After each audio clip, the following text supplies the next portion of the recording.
وقال الله لا تتخذوا إلهين اثنين إنما هو إله واحد فإياي فارهبون وله ما في السماوات والأرض وله الدين واصبا أفغير الله تتقون وما بكم من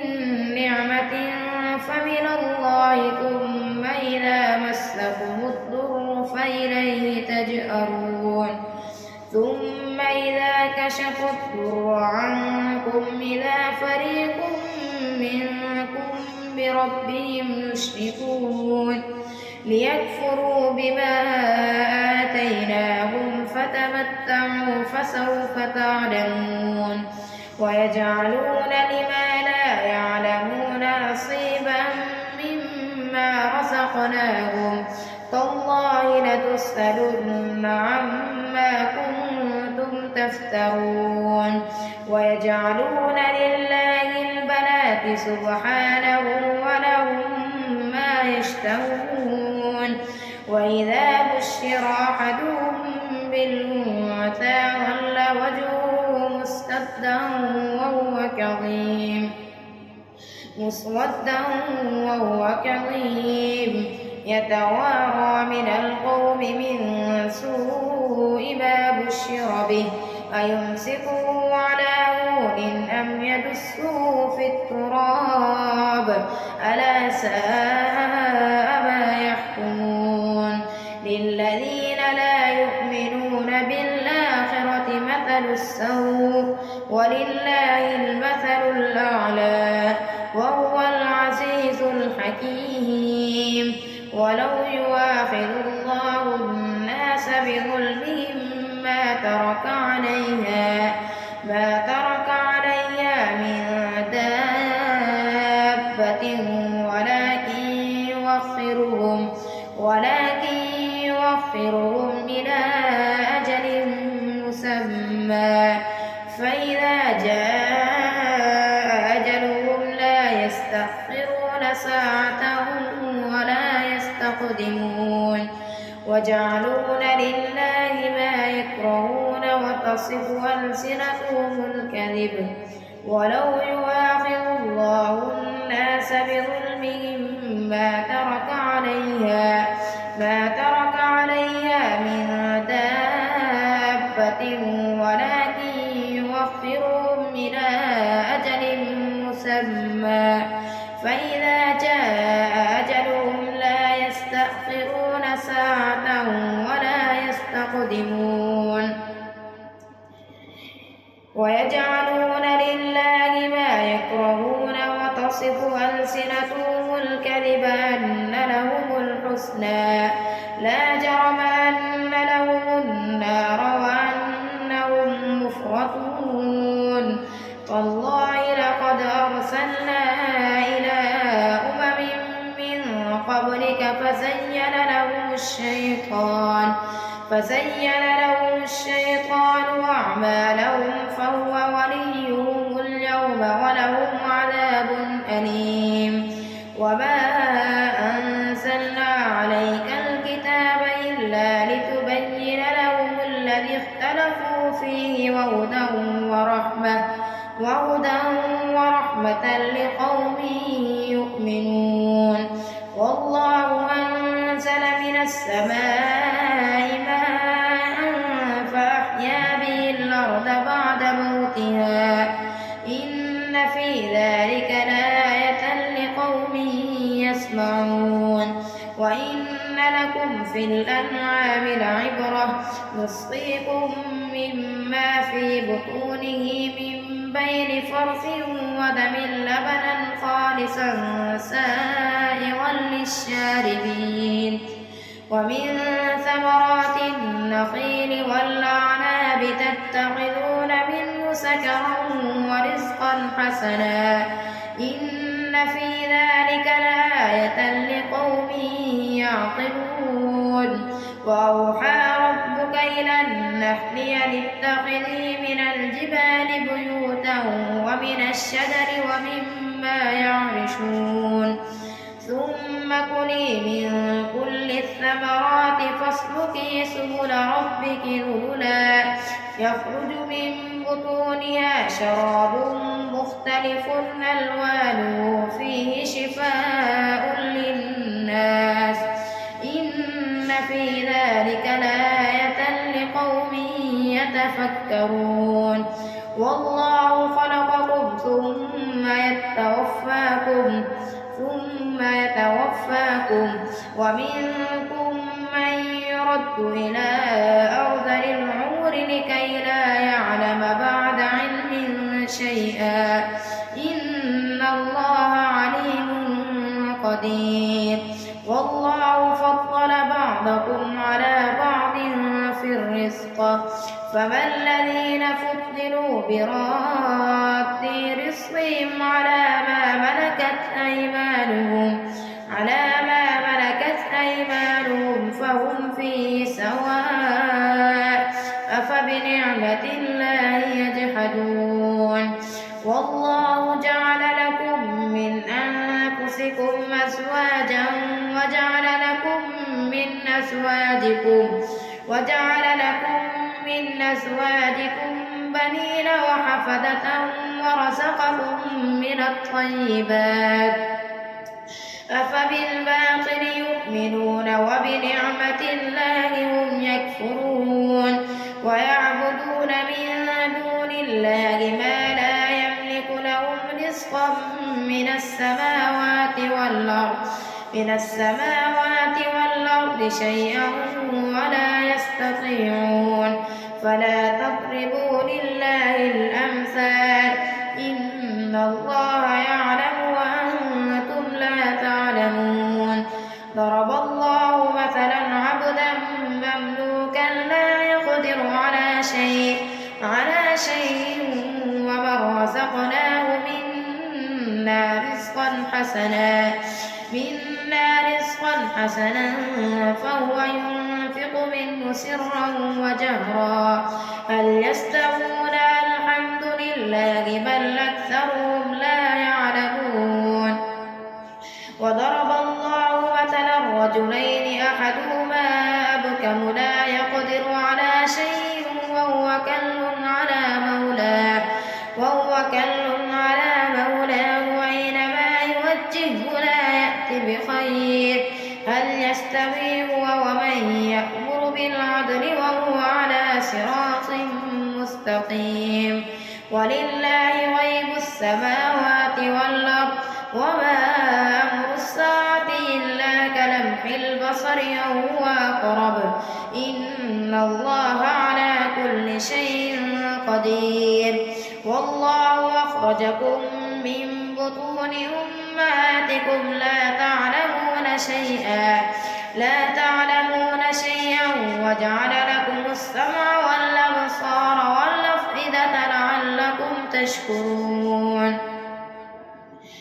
والأفئدة لعلكم تشكرون ألم يروا إلى الطير مسخرات في جو السماء ما يمسكهن إلا الله إن في ذلك لآيات لقوم يؤمنون والله جعل لكم من بيوتكم سكنا وجعل لكم من جلود الأنعام بيوتا تستخفونها يوم ظعنكم ويوم إقامتكم ومن أصوافها وأوبارها وأشعارها أثاثا ومتاعا إلى حين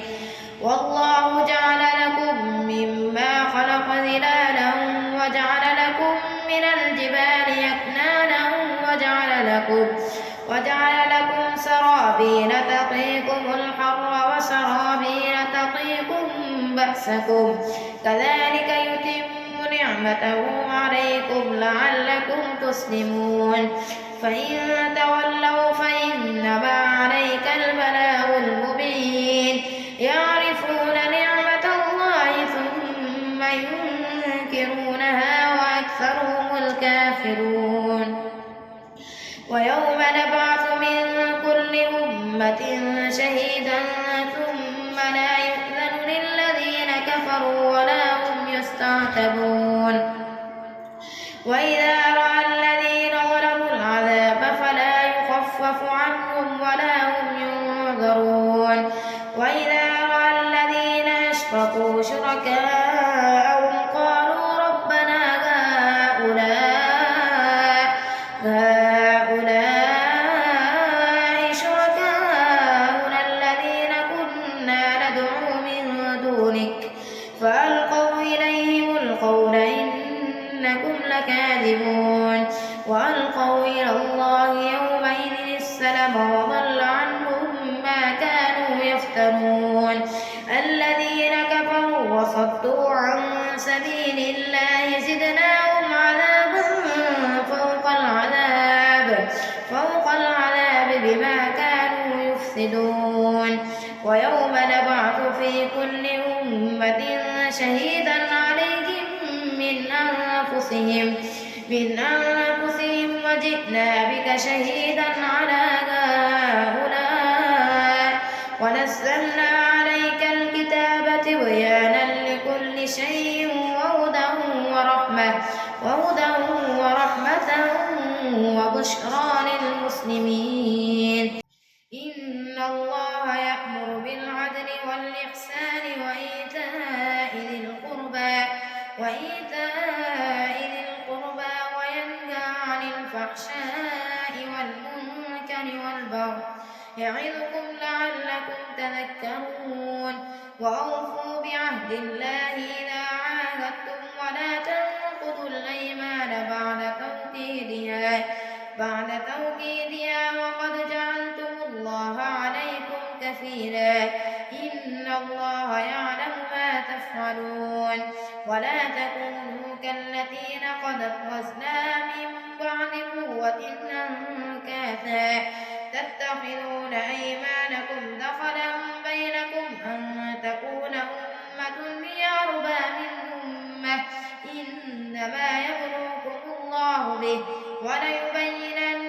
لكم يوم القيامة ما كنتم فيه تختلفون ولو شاء الله لجعلكم أمة واحدة ولكن يضل من يشاء ويهدي من يشاء ولتسألن عما كنتم تعملون ولا تتخذوا أيمانكم دخلا بينكم فتزل قدم بعد ثبوتها وتذوقوا السوء بما صددتم عن سبيل الله ولكم عذاب عظيم ولا تشتروا بعهد الله ثمنا قليلا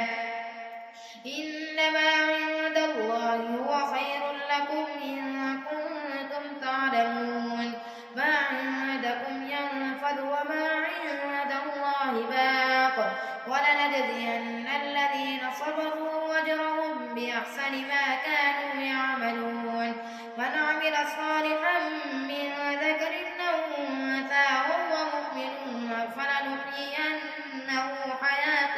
طيبة ولنجزينهم أجرهم بأحسن ما كانوا يعملون فإذا قرأت القرآن فاستعذ بالله من الشيطان الرجيم إنه ليس له سلطان على الذين آمنوا وعلى ربهم يتوكلون إنما سلطانه على الذين يتولونه والذين هم به مشركون وإذا بدلنا آية مكان آية والله أعلم بما ينزل قالوا إنما أنت مفتر بل أكثرهم لا يعلمون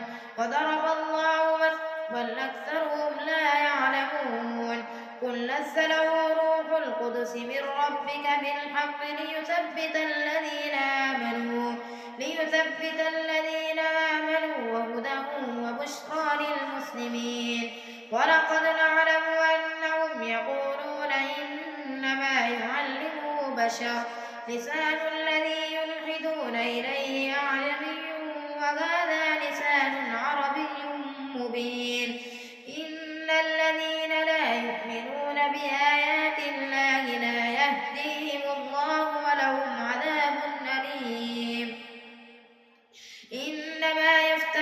ليكذب الذين لا يؤمنون بآيات الله وأولئك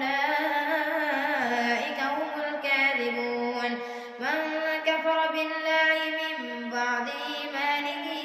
إلا من أكره وقلبه مطمئن بالإيمان ولكن من شرح بالكفر صدرا فعليهم غضب من الله ولهم عذاب عظيم. ذلك بأنهم استحبوا الحياة الدنيا على الآخرة وأن الله لا يهدي القوم الكافرين. أولئك الذين طبع الله على قلوبهم وسمعهم وأبصارهم وأولئك هم الغافلون. لا جرم أنهم في الآخرة هم الخاسرون. ثم إن ربك للذين هاجروا من بعد ما فتنوا ثم جاهدوا وصبروا إن ربك من بعدها لغفور رحيم. يوم تأتي كل نفس تجادل عن نفسها وتوفى كل نفس ما عملت وهو أعلم بما يظلمون. يوم تأتي كل نفس تجادل عن نفسها وتوفى كل نفس ما عملت وهم لا يظلمون. وضرب الله مثلا قرية كانت آمنة مطمئنة يأتيها رزقها رغدا من كل مكان فكفرت بأنعم الله فأذاقها الله لباس الجوع والخوف بما كانوا يصنعون. ولقد جاءهم رسول منهم فكذبوه فأخذهم العذاب وهم ظالمون. فكلوا مما رزقكم الله حلالا طيبا واشكروا نعمة الله إن كنتم إياه تعبدون. إنما حرم عليكم الميتة والدم ولحم الخنزير وما أهل لغير الله به فمن اضطر غير باغ ولا عاد فإن الله غفور رحيم. ولا تقولوا لما تصف ألسنتكم الكذب هذا حلال وهذا حرام لتفتروا على الله الكذب. إن الذين يفترون على الله الكذب لا يفلحون. متاع قليل ولهم عذاب أليم. وعلى الذين هادوا حرمنا ما قصصنا عليك من قبل وما ظلمناهم ولكن كانوا أنفسهم يظلمون. ثم إن ربك للذين عملوا السوء بجهالة ثم تابوا من بعد ذلك وأصلحوا إن ربك من بعدها لغفور رحيم. إن إبراهيم كان أمة قانتا لله حنيفا ولم يك من المشركين شاكرا لأنعمه اجتباه وهداه إلى صراط مستقيم. وآتيناه في الدنيا حسنة وإنه في الآخرة لمن الصالحين. ثم أوحينا إليك أن اتبع ملة إبراهيم حنيفا وما كان من المشركين.